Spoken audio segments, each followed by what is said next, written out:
안녕하세요. 스쿨트렌드 파동쌤입니다. 오늘은 제8강 스포츠 생활에서 스포츠 수행, 또 스포츠와 도전 중단원에서 태권도 종목에 대해서 알아보도록 하겠습니다. 태권도 종목을 학교에서 배우는 경우가 흔치는 않을 거예요. 실기평가나 수행평가로 하는 것이 흔치는 않을 텐데 선생님은 이번 강의를 통해서 교과서에서 다뤄진 모든 종목에 대해서 한 번씩 정리하고 짚고 넘어갈 것이고요.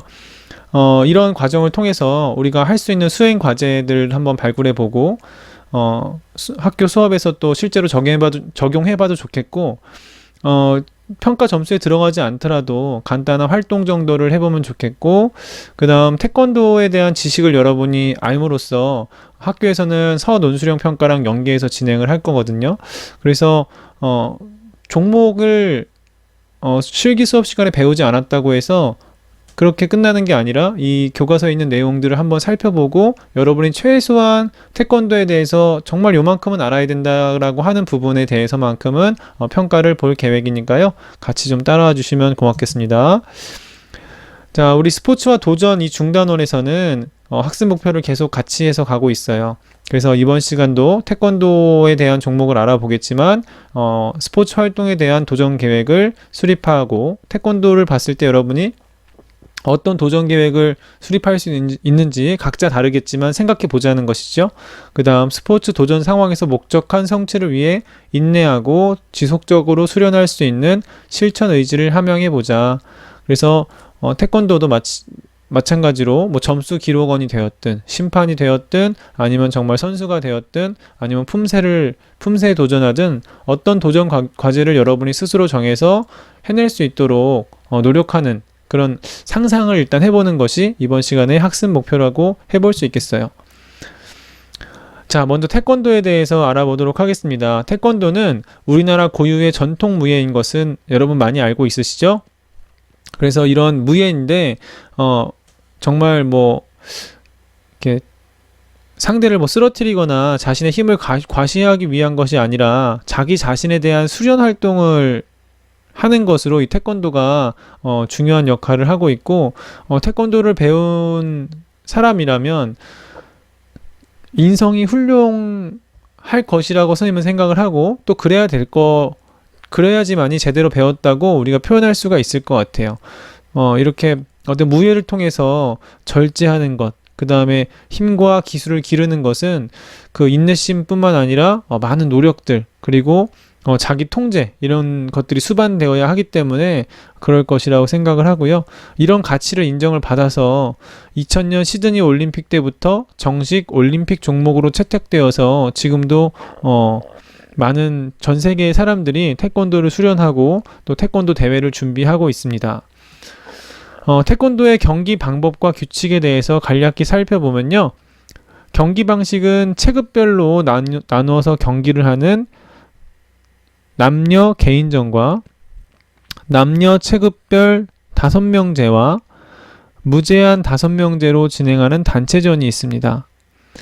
경기 시간은 2분씩 3회전으로 진행이 되고, 회전 사이에 1분씩 휴식을 취하며 동점인 경우 1분 휴식 뒤 연장전을 실시하는 방식으로 이루어집니다. 그래서 태권도는 기본적으로 몇 회전이냐? 3회전이다 라는 것을 기억하면 되겠습니다.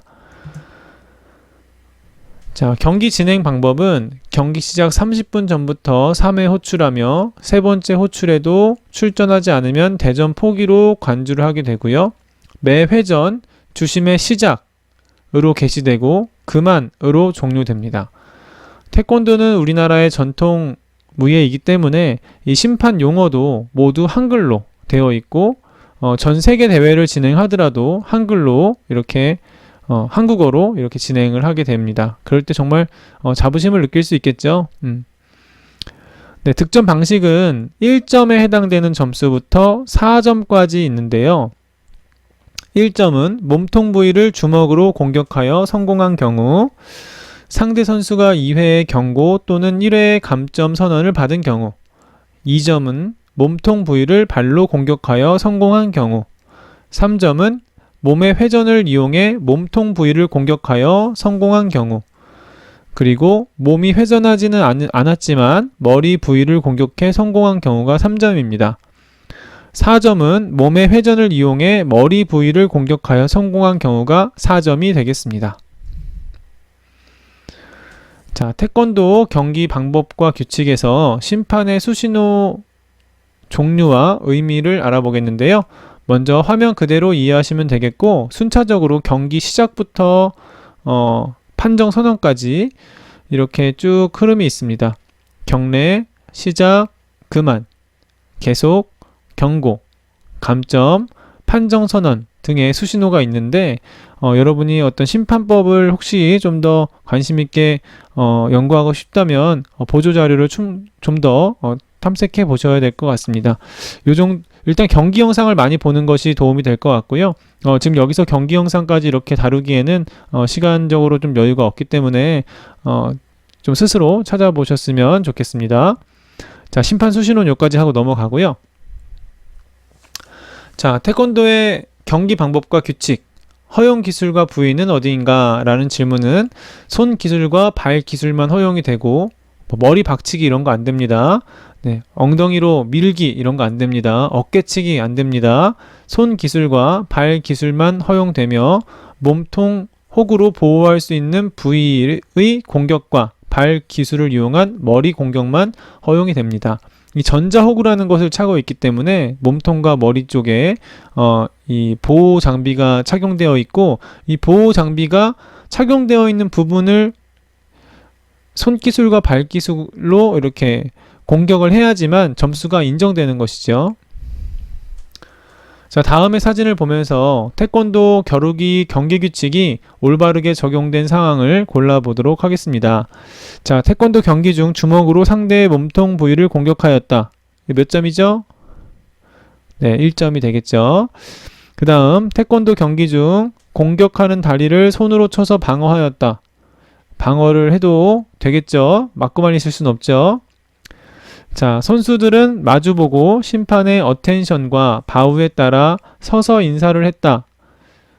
자, 태권도가 어느 나라의 무예라고 했죠? 그래서 어떻게 되는 거죠? 자, 정답을 살펴보면, 자, 태권도 경기는 주먹으로 상대의 몸통 부위를 공격하는 거 허용됩니다. 경기 중 공격하는 다리를 손으로 쳐서 막는 거 괜찮습니다. 자, 인사는 차렷, 경례, 한국말로 그냥 하시면 됩니다. 이것이 공식 용어입니다. 네, 이상이고요. 자, 태권도 도전 실천 의지 다지기에서 첫 번째 도전 목표는 품새입니다. 태권도의 공격과 방어 기술을 정해진 틀에 맞추어 연결한 것으로 태권도의 기본 동작을 익히고 겨루기 기술을 향상하여 응용 능력을 기르는 데 도움이 된다고 합니다. 그래서 이런 품새가 쭉 복잡하게 있는데, 자, 요것은 이제 유튜브라든가 좀 이미 여러 그런 훌륭한 국가대표급 선수들이 품새를 또 녹화해 놓은 부분이 있으니까 이 영상을 그 영상들을 참고해서 수련을 같이 해보는 것으로 대체하도록 하겠습니다. 자, 두 번째 도전 과제는 맞춰 겨루기라는 도전 과제가 있는데요. 기본 동작과 품새에서 익힌 동작을 자유 겨루기에서 응용할 수 있도록 구분 동작으로 숙달하는 수련 과정입니다. 맞춰 겨루기를 할 때에는 다양한 기술을 발휘하는 것도 중요하지만 상대방에게 예의를 갖추어야 합니다. 자, 맞춰 겨루기에서는 연기를 하는 거잖아요. 쉽게 말해서 합을 맞춰서 내가 발차기 할 테니 너가 이쪽으로 맞고, 내가 이렇게 주먹 지르기를 할 테니 이렇게 피하고, 이렇게 정해놓고 하는 맞춰 겨루기를 의미하는 것이죠. 수업 시간에는 이런 활동들을 좀 활용해 볼 수 있을 것 같습니다. 자, 1단계 공격자가 아래 맞기를 하면서 공격 준비를 한다. 2단계 공격자가 오른발을 내디디며 몸통 지르기를 하면 방어자가 오른발을 뒤로 빼면서 왼손으로 맞기를 한다. 공격자가 왼발을 내디디며 몸통 지르기를 하고 방어자는 왼발을 뒤로 빼면서 오른손으로 막는다. 이런 식으로 이제 합을 정해서 진행할 수가 있다는 거죠. 자, 태권도는 스포츠의 한 종목으로서 상대방과 경쟁하여 승리하는 것 못지않게 예를 중요시하는데요. 이 태권도에서 예를 중요시하는 상황에 대해서 한번 생각해 보시기 바라겠습니다. 자, 잠시 생각해 보시고요. 자, 정답을 살펴보면 겨루기 전과 후에는 경례를 하는 부분이 있죠. 상대에게 예를 표시하는 거고, 도복을 갖춰 입는 것도 상당히 예를 중시하는 부분입니다. 도복을 있는 그대로 절차에 맞게 입어주는 것 자체도 예를 표시하는 것이다. 이렇게 볼 수 있겠습니다.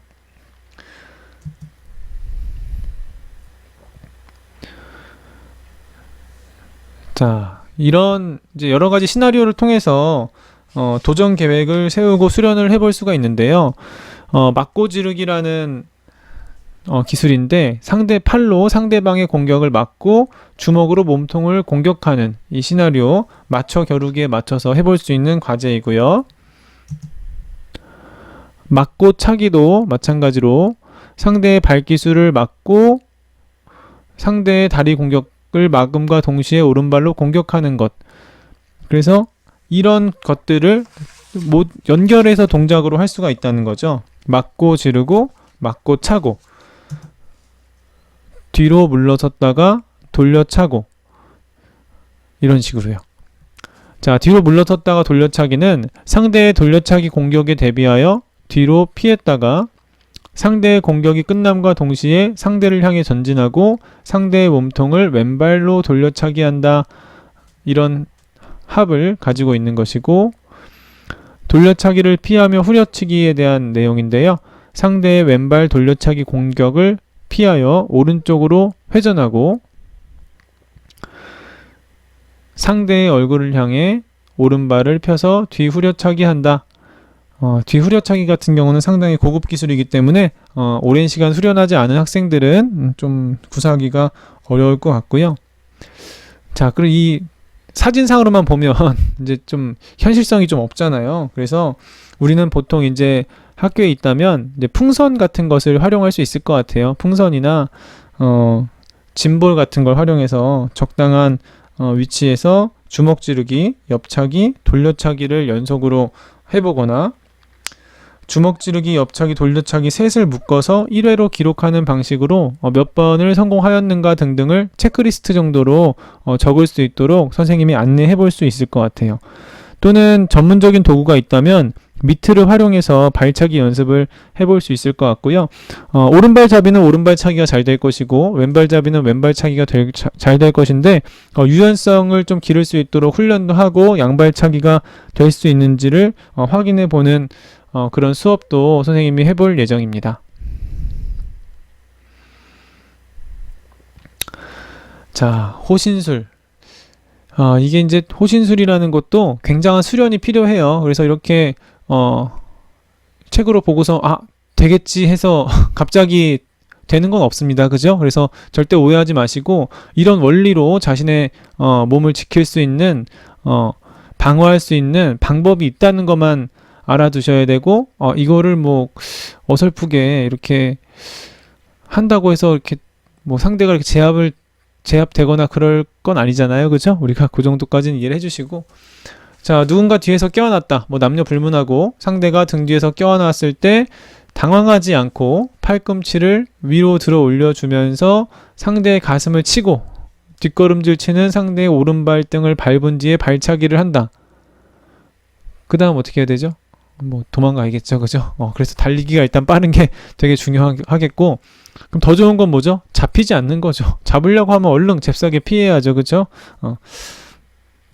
뭐 그런 방법들이 있겠고요. 또 한쪽 어깨를 잡혔을 때 반대 손으로 상대의 팔꿈치를 잡고 왼팔로 얼굴을 잡고 몸을 돌려준다. 신속히 상대를 뒤로 넘어뜨린다. 넘어뜨린 상대를 주먹 지르기로 공격한다. 네. 상상 속의 그런 호신술이지만 우리 언젠가는 여러분도 한번 또 수련을 해보시면 좋겠습니다. 학교에서는 이제 또 이렇게 했다가는 또 다칠 수도 있으니까 선생님이 쉽게 해보자고 얘기를 많이 못할 것 같아요. 네. 자, 태권도가 이제 우리나라 대표적인 무예로 전 세계 올림픽에도 이렇게 다뤄지고 있는데, 태권도의 세계화를 위해서 어떻게 해야 될까? 요건 뭐 여러분이 생각을 많이 해보지 않았을 것 같아서 바로 선생님이 정답을 제시를 해보면, 이슬람 문화권 여성도 태권도 수련회에 참여할 수 있도록 여러 조항들을 좀 추가하는 것도 필요하다라는 이야기가 많이 나오고요.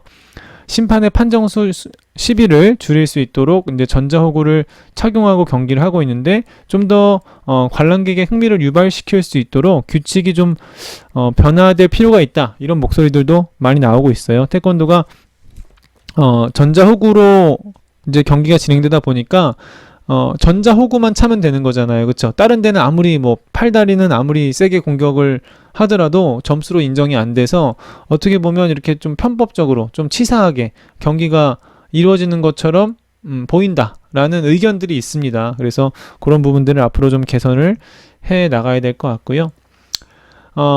태권도 경기장이 이렇게 계속 바뀌어 왔거든요. 처음 이제 시드니 올림픽 이후에 아테네까지 12×12 정사각형에서 하다가, 베이징 때 좀 작아지고, 런던 때 더 작아지고, 리우 올림픽 때 더 작아졌는데 모양도 팔각으로 바뀌고, 이제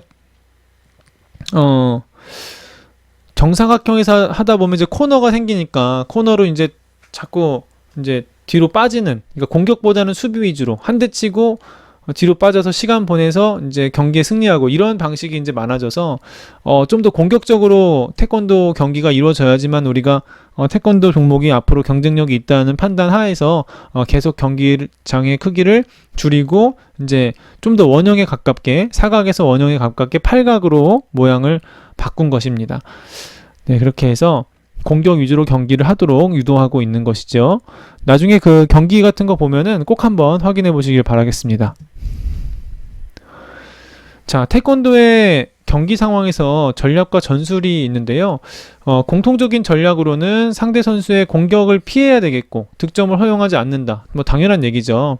그리고 상대와 적당한 거리를 유지하는 것이 되게 중요해서, 태권도 선수들 경기할 때 보면 계속 쟁걸음을 재면서 서로의 거리를 파악을 합니다. 그리고 체력적인 고려를 좀 해야 되겠다는 것이 이제 공통적인 전략이 되겠고요. 이제 태권도와 좀 유사해 보이는 킥잇 발차기 종목이 있어요. 이것은 이제 그 올림픽 종목이라기보다는 이런 킥잇이라는 대회가 따로 열리고 있는데요. 태권도 발차기 기술과 이제 마샬 아츠의 프리스타일 버전인 트리킹을 결합한 발차기로 화려한 발차기를 보여주는 그런 묘기에 가까운 발차기입니다. 그래서 겨루개 중심의 발차기보다 예술성을 좀 강조하는 부분이 있고요.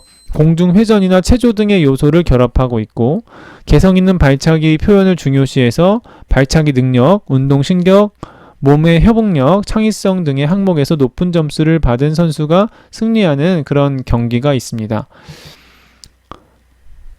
자, 경기 전략을 좀 더 아까 더 살펴보면요. 상대의 발 바꾸는 동작을 이용해서 공격하는 경우가 있습니다. 겨름새 상태에서 홍 선수는 청 선수의 동작을 주시하고 있다가, 청 선수가 겨루기 자세로 동작을 바꿀 때 홍 선수는 청 선수의 몸통 부위를 향해 신속하게 돌려차기를 실시한다. 그러니까 한 발 뒤로 빠질 때 바로 앞으로 나가서 돌려차기를 하는 그런 경기 전략이 있겠고,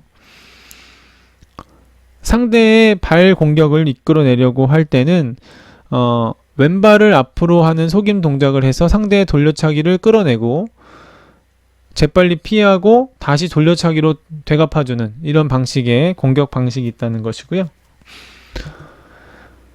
자, 돌려차기 공격을 많이 하는 선수다라고 파악이 되면, 이제 선수가 돌려차기 공격을 할 때 반대 방향으로 돌아서 뒤로 회전을 이용해서 뒤차기 공격을 실시하는 방법이 있겠습니다. 이 경기를 보다 보면 이런 장면들이 상당히 많이 나오죠.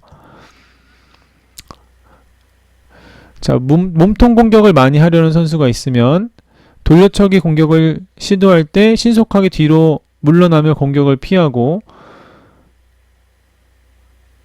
뒤후려차기로 얼굴을 공격한다. 이런 전략을 또 제시하고 있습니다. 이런 것들은 저희 선생님도 잘 못하고요. 여러분도 지금 뭐 대부분 이런 것들을 실전에 하기보다는 경기 장면에서 이런 장면들을 찾아볼 수 있도록 우리 또 현장 수업에서 같이 만나서 알아보도록 하겠습니다. 자, 태권도 경기에서 발기술이 많은 까닭에 대해서 알아보고 발기술에 대처하기 위한 전략을 세워보자 라고 되어 있는데요. 태권도 경기에서 발기술이 많은 이유는 무엇일까요? 또 발기술에 대처하기 위해서 지금 여러분은 상상으로 어떤 전략을 세울 수 있을까요? 생각해 보겠습니다. 하나, 둘, 셋. 네, 발기술이 점수가 높기 때문에 그런 거죠. 손으로 몸통을 쳐봤자 1점밖에 안 되는데 발로 그냥 돌려차기만 해도 2점이 올라가고, 또 회전을 이용할 경우에는 뭐 3점이 올라가고, 또 회전을 이용해서 발차기로 머리를 가격했을 경우에는 4점이 올라가기 때문에 발기술이 많을 수밖에 없고요. 자, 상대 선수가 발기술로 공격하면 몸의 회전을 통해서 상대의 공격을 피하거나 뒤로 빠지거나 돌려차기를 하거나 뒤후려차기를 하거나 다양한 기술로 반격을 할 수 있겠습니다. 자, 교과서에 보면 아다시피 우리 대회를 할 때 선수들은 다 전자호구를 착용하고 있는데요. 전자호구의 긍정적인 측면과 부정적인 측면을 조사해서 발표해보는 과제인데 아주 간략하게 정리할 수 있을 것 같아요. 긍정적인 측면은 공정한 경기 운영이 가능하겠죠. 부정적인 측면은 박진감 넘치는 실전적인 어떤 대회보다 점수 획득을 위해 어떤 변칙, 편법, 기술들이 늘어난다는 부정적인 측면이 있겠습니다. 여러분이 더 좋은 아이디어가 있다면 또 정리해 주시고 또 같이 나눌 수 있는 기회가 있었으면 좋겠습니다. 자, 만약에 우리가 학교에서 태권도 대회를 준비한다. 그러면 이런 절차가 있어요. 그리고 또 이제 우리가 학교 스포츠 클럽 대회나 또 뭐 충북 소년체전 또는 뭐 전국체전 이런 진행이 된다면 이런 과정으로, 이런 유사한 과정으로 경기가 준비되고 운영이 된다는 걸 알고 있으면 되는 거죠. 자, 첫 번째로는 역할 구성과 물품 준비, 두 번째로는 경기 방법 결정, 세 번째로는 경기 진행, 네 번째로는 경기 정리와 평가, 이런 방식들이 있을 텐데 이 내용들은 간략히 읽어만 보고 상식선에서 파악하고 넘어가는 것으로 하겠습니다. 자, 비슷한 체급의 선수 2명과 감독 1명으로 이루어진 팀을 구성하고 심판, 경기 운영진 등의 역할을 할 사람을 정합니다. 선수는 자신의 경기가 끝나면 관중석에서 친구들의 경기를 관람하며 응원합니다. 경기 방법은 비슷한 체급 선수들끼리 해야 되겠고요. 경고나 퇴장 등과 관련된 규칙은 정식 규칙을 그대로 적용하고 경기 상황과 친구들의 수준에 맞게 경기 규칙과 방법을 변형하여 적용하는 것도 가능합니다. 예를 들어 다리의 유연성이 약해서 발차기를 높게 할 수 없는 친구의 경우에는 발 기술로 공격할 때 가슴 위쪽은 공격하지 않는다. 상대와 실력 차이가 많이 날 경우 상대 선수와 순서를 정한 뒤 맞춰 겨루기를 한다. 뭐 이런 방법들이 있다는 거죠. 자, 경기 진행, 선수 소집, 주의사항 전달 및 안전 점검, 2분 3회전 경기, 경기 종료, 경기 결과와 물품 정리, 심판은 차렷, 경례의 임례, 준비, 시작의 선언, 심판이 경기 시간의 종료 또는 그만을 선언하게 됩니다. 선수는 머리 보호대를 벗고 인사한 뒤 심판 판정을 기다립니다. 경기 결과의 판정, 점수 차승, 경기 중 점수가 20점 이상 차이가 나면 자동으로 경기가 종료가 됩니다. 주심 직권승, 주심이 8가지 개수할 때에도 경기 속행이 불가능할 때, 그러니까 KO 같은 거죠. 자, 기권승, 상대방이 경기를 포기할 때, 실격승, 상대 선수 자격에 결격 사유가 있을 때, 체급이 맞지 않거나 그럴 때 개체 실격이라고 합니다. 반칙승, 상대 선수의 감점 누적으로 획득한 점수가 10점 이상일 때 경기 결과를 승으로 이렇게 판단을 하게 됩니다. 이런 것도 여러분이 이번 기회에 한 번씩 보면 참 좋은 것 같아요. 경기 정리와 평가, 네, 쭉 해서 이제 자세 평가까지, 태도 평가까지 해서 경기 결과를 정리하여 발표하는 것이 되겠고요. 자, 전체적으로 내용을 다시 한번 정리해보면 이 경기장 안에 선수가 있죠. 선수는 감독의 전략과 경기 규칙을 숙지하여 심판의 지시에 따라 정정당당하게 경기를 하는 것이고요. 감독은 전략과 전술을 세워서 선수를 지도하고 선수를 보호하고 조언을 해주는 역할을 하는 거죠. 개시원과 기록원은 점수를 기록하면 되고, 의료진은 가급적이면 항상 같이 있어야겠고, 자, 주심은 경기 진행의 주도권을 갖고 중단, 경고, 퇴장, 승패에 대한 선언을 하고요. 시작, 간려, 계속, 개시, 시간 등의 용어를 쓰면서 경기의 진행을 하게 됩니다. 부심은 선수의 득점을 채점하면서 동점일 경우 우세 판정을 해보는 역할을 하고 있습니다. 자, 태권도의 종목에 대해서 우리 빠르게 알아봤었는데요. 이렇게 8강 수업을 마치도록 하겠고, 다음 수업에서는 스포츠 생활 제9강 스포츠와 도전 골프 종목에 대해서 지금과 같은 방식으로 알아보도록 하겠습니다. 자, 그러면 다음 시간에 또 뵙겠습니다. 감사합니다.